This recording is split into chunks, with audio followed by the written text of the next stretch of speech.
আসসালামু আলাইকুম প্রিয় দর্শক। তো আপনাদের মধ্যে আমি আসান আছি।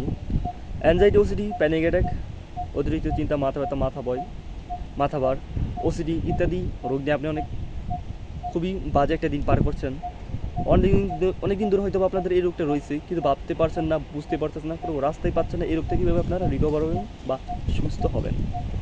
তো আমি এই বিষয়টি নিয়ে আজকে কথা বলবো।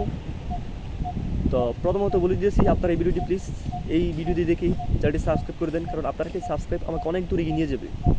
দেখেন, যারা নাকি অ্যাংজাইটিতে থাকে তারা প্রথমত ভীতু হয়ে যায়, হাল ছেড়ে দেয়। হাল ছেড়ে দেওয়া যাইব না, সামনে এগোইতে হইব।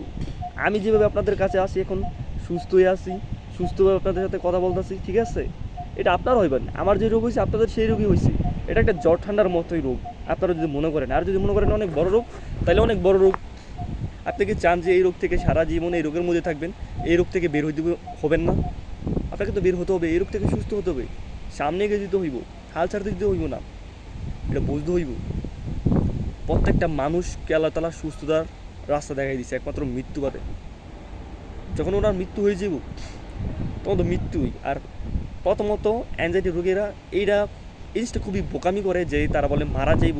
এটা আমারও এরকম হয়েছে, এটা স্বাভাবিক, মানুষের চিন্তা আসবেই, মৃত্যু ভয়। কিন্তু আসলে মানুষ মারা যাবো না। কতদিন ধরে আপনাদের মৃত্যু হইতেছে, কই আপনার তো মারা যাইতেছেন না? মারা যাইতেছেন না।